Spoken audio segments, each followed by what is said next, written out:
Welcome to Flourish, where we explore how to nurture, coach, and inspire the children we love at any age to let their genius thrive.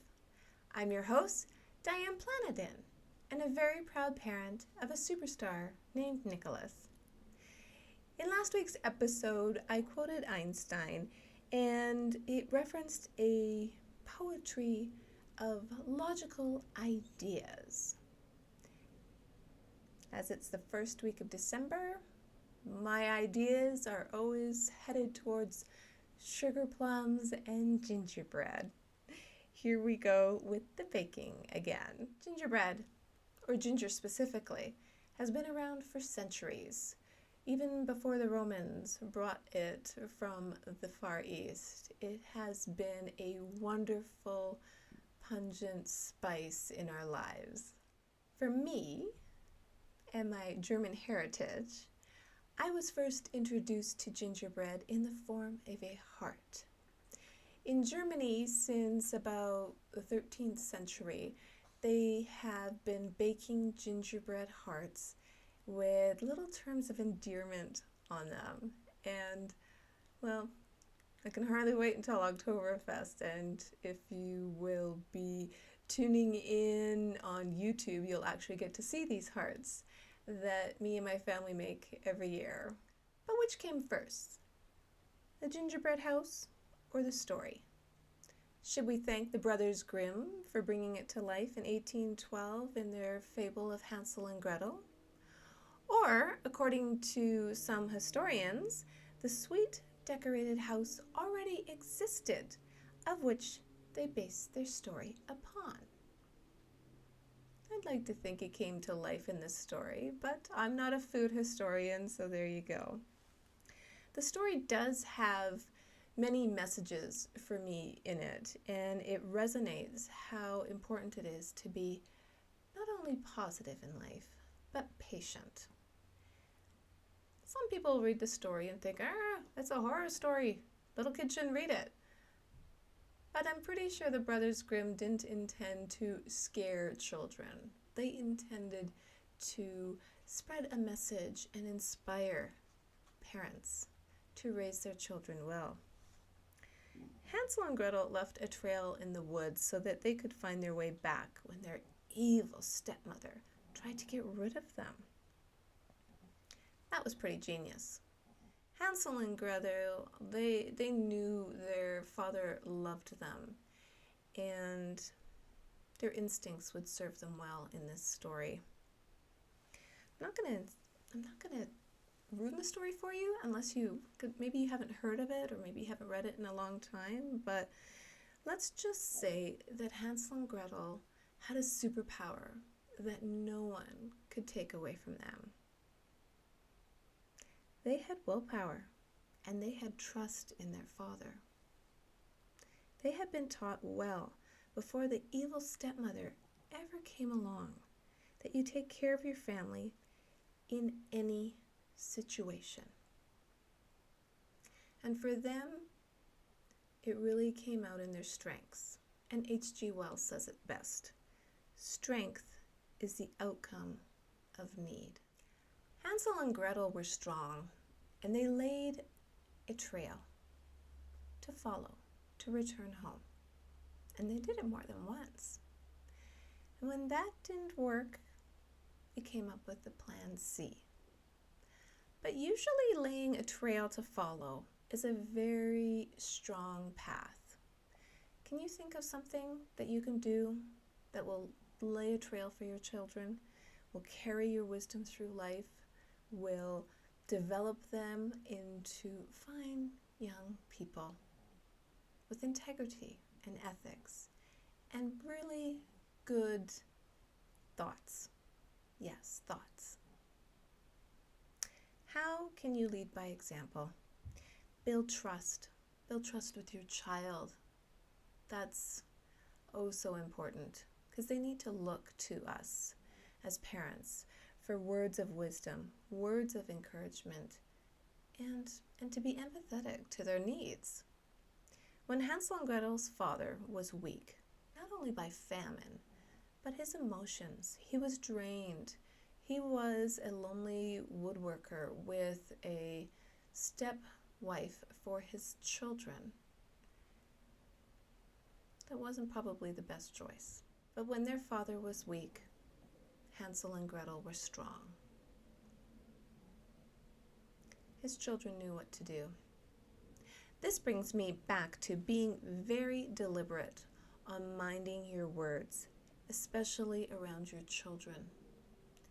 Think hard, very hard as an adult, of what not to say.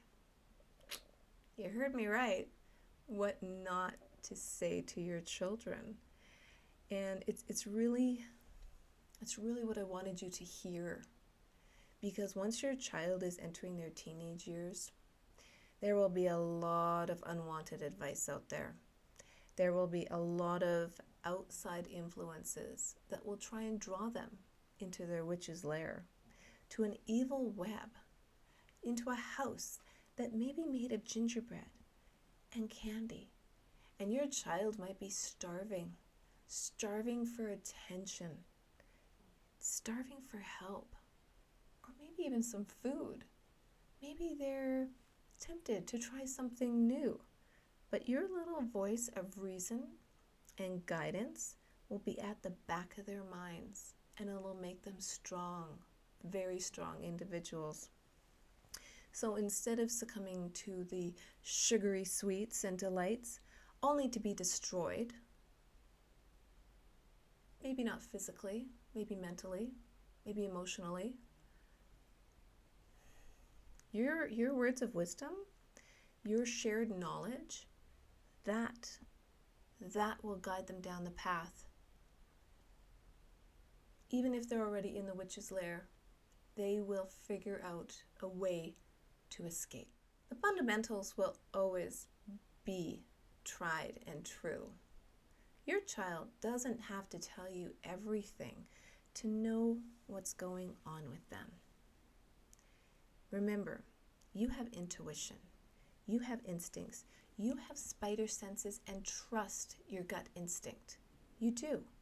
There's about 100 million nerve cells in your stomach that will cause a physical reaction, and your body will tell you when something's wrong. So listen to it strongly. It might be minor, but it may be major. That gut feeling you're feeling, well, it's not a lingering piece of chocolate cake, and it's not that hot sauce you put on your pizza last night. It's telling you something, and it's a message that's loud and clear. And it could be telling you that your child is experiencing an emotion, and they don't know how to process it. They might be feeling uncomfortable. They may not want to discuss it with you. And when that happens, guess who they're discussing it with? Their friends. And if those friends are not a positive influence on your child's life, you might want to have to interject there a little bit and just tell your child that you're there for them. It's okay. You're a patient. You're a parent. And your job is just to reassure them that you're there for them. And you want to spend time with them. And you're not going to judge them.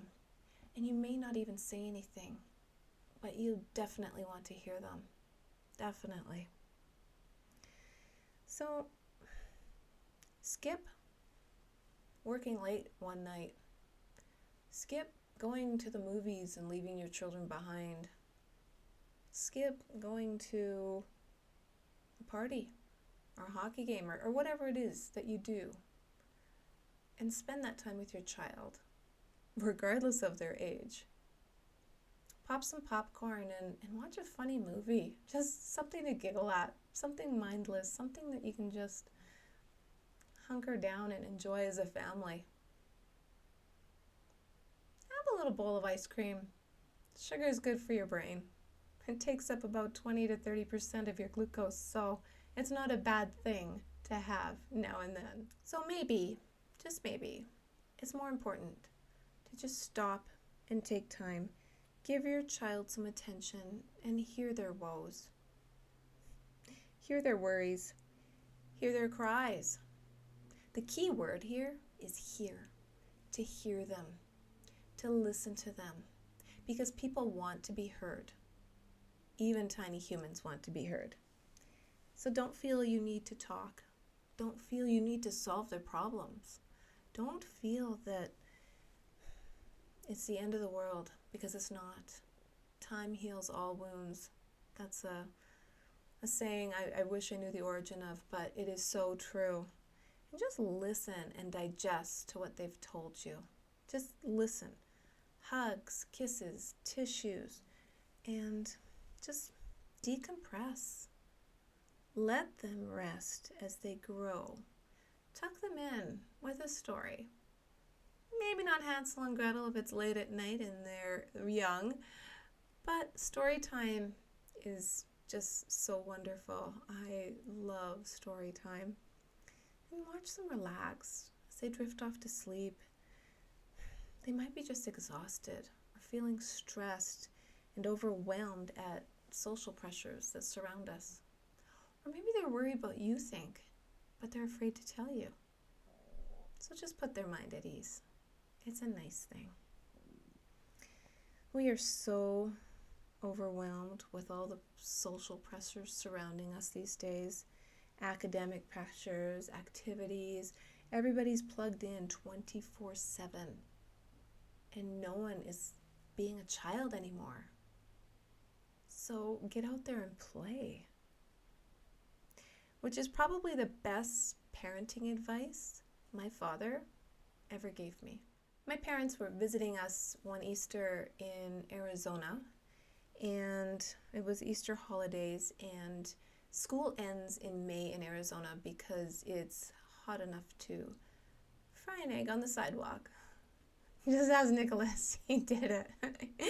He tried it one day and it took a little time, but that egg looked pretty cooked. But my father could see. He could see that I was running around with all this end of school pressure.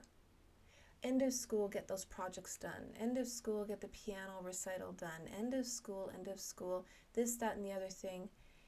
And that pressure was reflecting back onto Nicholas. And he was feeling the pressure. And because I was not a bystander in my own life, I didn't see what was actually happening. And my dad simply said to me, "You should just let him be a child for a change." Wow, that was a powerful message. And it resonated with me.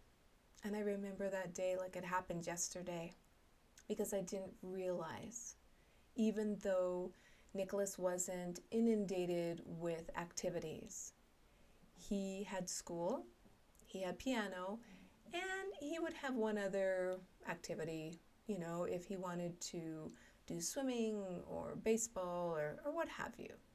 But he wasn't overloaded on the schedule. So I didn't really see it.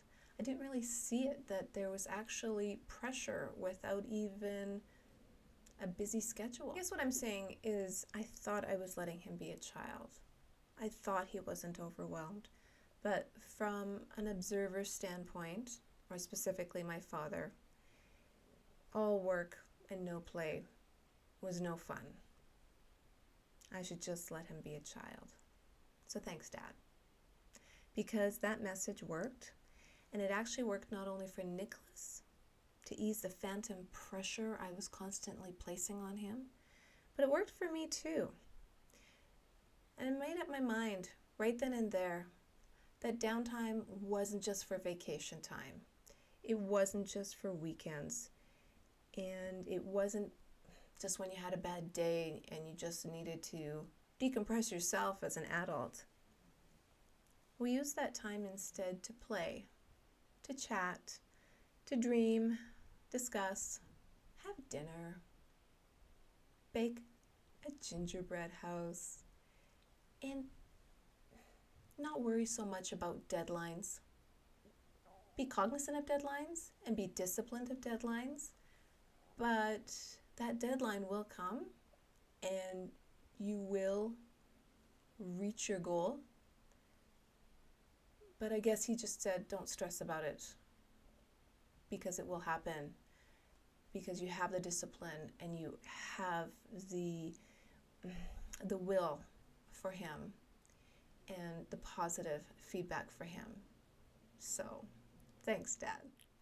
Even if your child's older and they no longer want to go bug collecting with you, doesn't mean they want to quit exploring or just relaxing as they process the day's event. It doesn't mean they don't want to come over for dinner if they're no longer living at home, or maybe have you come over and help them out with a project around the house. Because being a child doesn't end when you leave home, but that's an entire other episode. Right now I'm talking about the connections with a younger child, and there's so many blockers to everyone's personal connections. It's almost overwhelming. Everything in an instant, constant noise, the next shiny object, the next big thing, or FOMO, F-O-M-O, the fear of missing out. Wow, really? Is that a thing? What are you missing? What are you fearful for? Yes, I learned something new again. I did not realize people actually had this fear. It was a mystery to me. Like, what are you missing? Is there a party you weren't invited to? Is there an event? Is there, a video game you must have and you're gonna miss out if you don't play it? I don't know, but apparently this social acronym has, gets everyone fearful that they're missing something. And really, what is social media? Which, honestly, I have to get better at it, because I do understand that is how people communicate now. But sometimes people communicate, look what I'm doing and you're not. And there's a nicer way of handling that. And I think that's actually another topic that would be of interest to discuss, especially with your children. So let's mute life. Let's quit running around like the dog chasing its tail, and just relax. Build a foundation together as a family, but also as a community, and be gracious. Which brings me back to the gingerbread house and how it symbolizes building something strong, building a foundation, and then building up on that foundation by building walls. And you can build the walls of your gingerbread house in a slab or brick by brick, but you need strong glue to hold it together, and that's in the form of royal icing. And it really just, it gives you such a sense of accomplishment once you finish it. And you might think building that first, 4 walls on the solid foundation is difficult, but once you've accomplished that, wow, that is such a great feeling. And no matter, there goes my dog, no matter where you live in the world, your abode can take many different shapes. And whether it's true or in your imagination, whether it's a farmhouse or a penthouse, really, you use your imagination and create whatever you want. If you can think it, you can bake it. And if you can't bake it, well, you can also buy a kit at the grocery store, which is fun. It is fun. So get creative in your decorating then. But I've made many styles over the years. Usually it's based on what inspires me the most. And I have to say, one of my favorites is always the fairy tale castle. All those great fairy tales have heroines with a castle, so that's kind of fun. I can't build something like there's Schweinstein in Bavaria, That was King Ludwig II's vision, and it was also Walt Disney's. He actually based, this is a little sidebar, he based the castle in Sleeping Beauty after that Bavarian castle. So it's kind of neat, the architecture, and I actually am going to have to talk to you about architecture and the history of that and how important that is also for your child. But now I'm going off a complete tangent. I'm here to talk Hansel and Gretel and gingerbread. When I'm building a gingerbread house, Nicholas and I worked well together, holding walls together until the icing stuck. But the other similarity gingerbread has in building is Lego. I think of Lego when I think of building something, with creating something, with connecting the blocks properly, connecting the style so that the roof stays on and doesn't come crumbling down. So imagine my surprise when I thought, maybe I should mention Lego. And I started Googling Lego and gingerbread. And then I discovered Lego has a gingerbread house to make. How cool is that? Maybe you're not into baking, but you want to do something with your child? Try out Lego's gingerbread house. I've never made it because I literally found out about it today. Today is the first day I discovered that they had such a creation. So I thought that was kind of neat. And they have a lot in common, gingerbread and Lego. Both have unlimited construction potential. And, well, that's a wonderful way to learn. Learn by doing. Hands-on work, get creative, lateral thinking, teaches kids and adults. We're thinking three-dimensionally now, and we really can make anything we want. Honestly, it doesn't even have to be a house. It could be anything. And when you're working together with your child, you can problem solve, which I'm going to say happened a lot sometimes when Nicholas and I were not patient enough with the gingerbread house, and part of it would start to go sideways. So you have to be creative in that way. And so Lego and gingerbread, building blocks, foundations. I just thought it was interesting how much gingerbread had in common with Lego, and it can be as simple or as complicated as your imagination desires. It takes patience and a positive attitude, just like Hansel and Gretel. I will include some tips and tricks in my gingerbread concoctions on the flourish.mom website as well for creating, and different materials I've used over the years. But now when I think shredded coconut, I think snow. When I think sugar cones, I think turrets on the castle. And let's not forget those Rice Krispie treats that can be shaped into trees or snowmen in the yard. Thank you for spending your precious time with me today. I really appreciate it. And thank you too for your feedback. I've had a special request from a listener who has been struggling with bullying. And as a parent, they are feeling a bit lost. With the holidays upon us, I think it's important to discuss mental health and the fear of missing out. And that can even segue into isolation, anger, loneliness. So thank you. I will speak to that next week. I hope you enjoyed today's show, and will perhaps think about Hansel and Gretel's journey, about their positive message of belief and determination, because that's what I got out of the story. They believed in a future and knew in their heart of hearts that their evil stepmother had bewitched their father, and their father really did love them.